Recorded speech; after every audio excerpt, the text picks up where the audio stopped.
In our media-saturated world and in light of the Me Too and Time's Up movements, the question of what to do with great art made by bad people feels more pertinent than ever. It's surely a question each and every one of us has had to grapple with at some stage. And in this video, I will discuss points for and against this conundrum. So what should we do with the work of immoral artists, and is it okay to enjoy it? Or should we cancel all their work in its entirety? Can you ever truly separate the art from the artist? And should genius get special allowance? So many questions, let's find out. So to preface this video, I just want to clarify that I will not be discussing the specifics of the crimes or the allegations against the artists in this video. Despite my very young age, I am very knowledgeable about their stories going back decades. I've pored over lots of evidence and documentaries, and I've arrived at my own conclusions. So there's absolutely no need to update me on any obvious information. So now that's out of the way, let's get into the video. What to do with good art by bad people isn't an issue that has recently emerged. It turns out that it's a topic that has been debated for centuries. And in the early to mid 20th century, formalism, a philosophical school of thought critiquing various disciplines, gained prominence. Formalism looks at art purely as an entity in itself, and it ignores the artist and the social and historical context within which it was created, separating the art from the artist basically. In his book Drawing the Line, Professor of Philosophy Eric Matez outlines 3 modes of analysis we need to look at when these situations arise. Moral criticism of the artists, are they a bad person? Moral criticism of an artwork, does this piece contain an immoral message? And aesthetic criticism of the artwork, is it actually a good piece of art? Advocates from the separate the art from the artist camp believe that whilst the artist might be morally bad, the art is a separate entity and should be treated as such. Matez argues that artists' transgressions only impact the work when their crimes, alleged or otherwise, or nefarious behaviour is actually reflected in the work. For example, Robin Thicke's huge 2013 hit, Blurred Lines, with its concerning take on sex and consent, would fall into this category. At the time, the song was banned by a number of British universities, and one of the writers and producers of the track, Pharrell Williams, later expressed regret about its lyrical content. But because the words to the song are dubious, does that mean it is a bad piece of art? Lyrics aside, it's clearly a well-written song, nicely produced and sung. But the words to any song are one of its most crucial components. Even if they were permanently removed, they would still be inextricably linked to it. Another example of a morally bad song, and one where the artist's crime is actually reflected in the work, is Aaliyah's Age Ain't Nothing But a Number, a song written and produced solely by infamous sex predator R. Kelly, who married Aaliyah when she was just 15 and he was 27. So this is definitely a case of morally bad art. Michael Jackson featured lots of children in his music videos and on stage with him. However, it looks like his impact on popular culture is too great for it to ever be erased. But for me, the whole separate the art from the artist argument is just too simplistic. How can you appreciate the art on its own merits when the crimes or alleged crimes of the artist loom so large in the background? The proponents of this solution seem to ignore the fact that the artist puts so much of themselves into the art. The art is often an expression of the artist's soul, their innermost being. Just because people say we should be able to separate the art from the artist doesn't mean that it's actually that easy to do. And the fact that we are still having this discussion is evidence in itself that it's not that simple. In a Guardian article on this subject from the author Claire Dederer, she eloquently describes the challenge we face with removing the artist from the equation.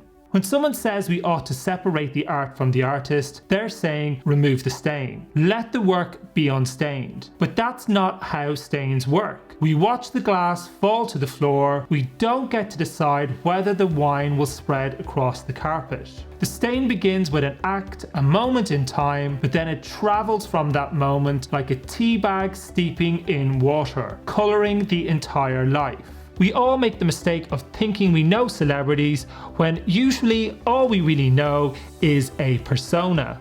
We think that public figures are one-dimensional when in reality they are multifaceted human beings, and some do have very dark characteristics. So what is to gain by no longer listening to their music? Well, it helps to show solidarity with the survivors. It is a means of expressing that as a more evolved society, these crimes are unacceptable and will not be tolerated. But unless there is a coordinated boycott successfully carried out, public support isn't really going to be noticeable to anyone. However, lots of us espouse moral causes, irrespective of whether those around us do. And what are we communicating to the media conglomerates when we continue to consume the work of these immoral artists? Are we telling these powerful corporations that we are apathetic to the plight of victims? However, boycotting a work isn't always necessarily beneficial to the survivors. According to Mary Beth Willard, who wrote the book Why It's Okay to Enjoy the Work of Immoral Artists, Samantha Geimer, who was just 13 years old when she was raped by Roman Polanski, wrote in her 2013 memoir that the continuing media interest in the case has done considerable harm to her. In 2003, when Polanski's movie The Pianist was nominated for an Oscar, Geimer wrote a piece for a newspaper encouraging the members of the Academy to vote based solely on artistic merit. In this case, showing solidarity with the survivor by keeping a spotlight on their story wasn't beneficial to them. One reason it's okay to continue to consume the art of bad people is that boycotts are simply very unlikely to succeed. Yes, they act as a form of punishment, and none of us want to partake in collective harms. But they are also very difficult to implement, and are they likely to ever bring about real social change? Surely change needs to happen at a more institutional level, and the effect of staging an individual boycott will be infinitesimal on the artists. It has been said that by streaming an artist's song every day for a year, you are only adding a few cents to their income. And it also depends on what stage the perpetrator is at in terms of facing justice. Are there just allegations, or have they already been arrested, convicted, or are they even dead? And is there really any use boycotting a dead artist? One boycott which did succeed in achieving its goals was the Mute R. Kelly movement. It was set up in 2017 after allegations of sex crimes had dogged R. Kelly for over 2 decades. It helped draw attention to his crimes and the victims' testimonies, culminating in the 2019 documentary series Surviving R. Kelly. The movement aimed to remove his music from radio playlists and cancel his concert performances, thereby cutting off his income and the money which had helped him evade justice for so long. Soon after, R. Kelly was arrested and he was convicted on 9 counts of sex trafficking and racketeering in September 2021. And in June 2022, he was sentenced to 30 years in jail, where he is likely to die. So now that R. Kelly has been convicted, is it okay to listen to his music? In August 2023, a New York judge ordered Universal Music Group to pay $500,000 of R. Kelly's royalties to his victims. So sometimes by continuing to listen to their music, we could be helping to financially compensate the victims. This is all so confusing. If we start banning the work of immoral artists, where would we even be able to draw the line? In fact, we would have to cancel and boycott so much art, we would in effect be decimating so much of our collective cultural heritage. The list of high-profile people who have been cancelled and are facing cancellation feels almost never-ending. It's been widely documented that the king of rock and roll, Elvis Presley, was attracted to teenage girls. Roald Dahl was a well-known anti-Semite. Rumours of racism have dogged Walt Disney for years. Oscar Wilde slept with teenage boys. Only recently, Kanye West made a number of anti-Semitic comments. Not to mention all the allegations which have dogged Woody Allen for years. Picasso was said to be misogynistic and abusive. Salvador Dali was a fascist, amongst other things. David Bowie has been accused of sleeping with underage girls. Roseanne Barr publicly made racist remarks. In 2017, YouTuber PewDiePie released a video which included Nazi references and anti-Semitic imagery. Eric Clapton went on a racist tirade in the 70s. Nick Carter from the Backstreet Boys has faced multiple allegations of sexual assault. Does that mean we have to stop listening to the Backstreet Boys as well? Would having to live in a world without the art, which has greatly enhanced all of our lives, ultimately do more harm than good? In terms of cultural enrichment, our lives would unquestionably suffer. So erasing much of our cultural heritage isn't really an option. And most of the art that we consume is the result of a collaborative effort. If we boycott certain bodies of work, we are not just punishing Woody Allen or Chris Brown or Roman Polanski, we're also punishing the many other musicians, producers, writers, etc. involved in their projects. If we boycott work such as Kevin Spacey's TV show, i.e. House of Cards, what about all the lost revenue that could be used by streaming and production companies to pay large numbers of staff in junior and mid-level positions? As I just mentioned, Nick Carter from the Backstreet Boys has faced a number of sexual assault allegations in recent years. Does that mean that the rest of the band and all of the professionals who work with them on a permanent and temporary basis and all the people they provide employment to indirectly should suffer also? In this day and age, when we all have our own digital platforms, we're ever more conscious of the public images we curate for ourselves. If we publicly declare our desire to boycott a certain artist, are our motivations entirely altruistic? Or are we just trying to present ourselves as beacons of morality? In Mary Beth Willard's book, Why It's Okay to Enjoy the Art of Immoral Artists, she offers this definition of moral grandstanding. Grandstanding is characterized by caring primarily that one is seen as a morally respectable person by others, with respect to some areas of moral concern.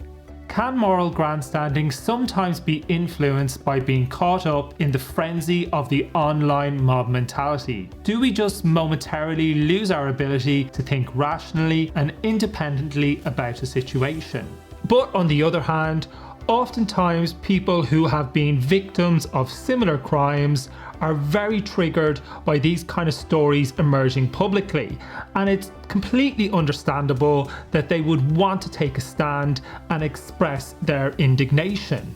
Why wouldn't you want to comment on somebody who you feel you know and have spent a considerable amount of time and money consuming their work? Outside of the art sphere, the truth of the matter is that we live in a deeply unethical world.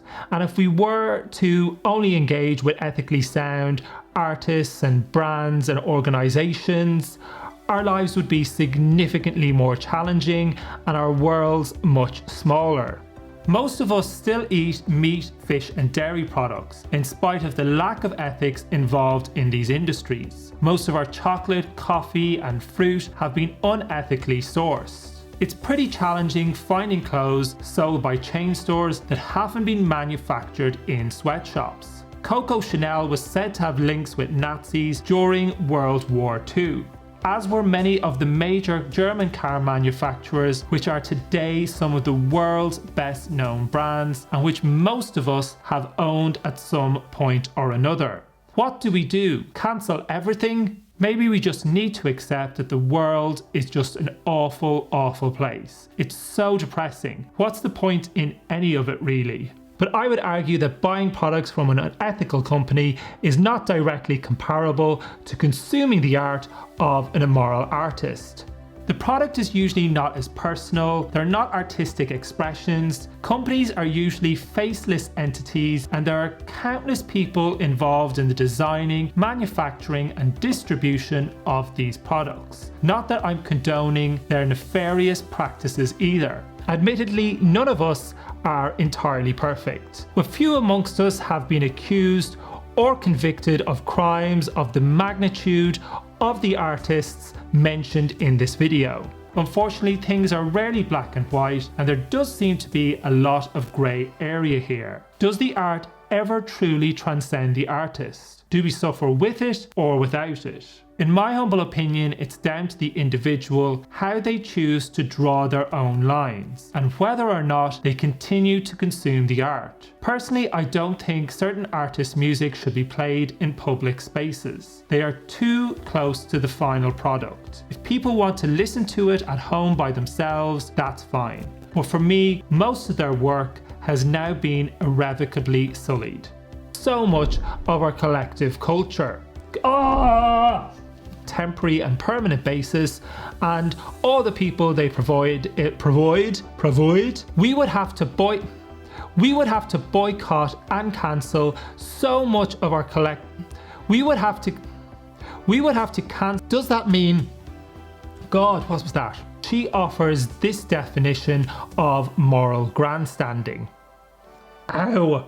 There has been a noticeable dearth of music superstars emerging on the music scene in recent years. If you'd like to look at some of the possible reasons why this might be, check out this video. And if you got value from this video, don't forget to like and subscribe. Thanks for watching.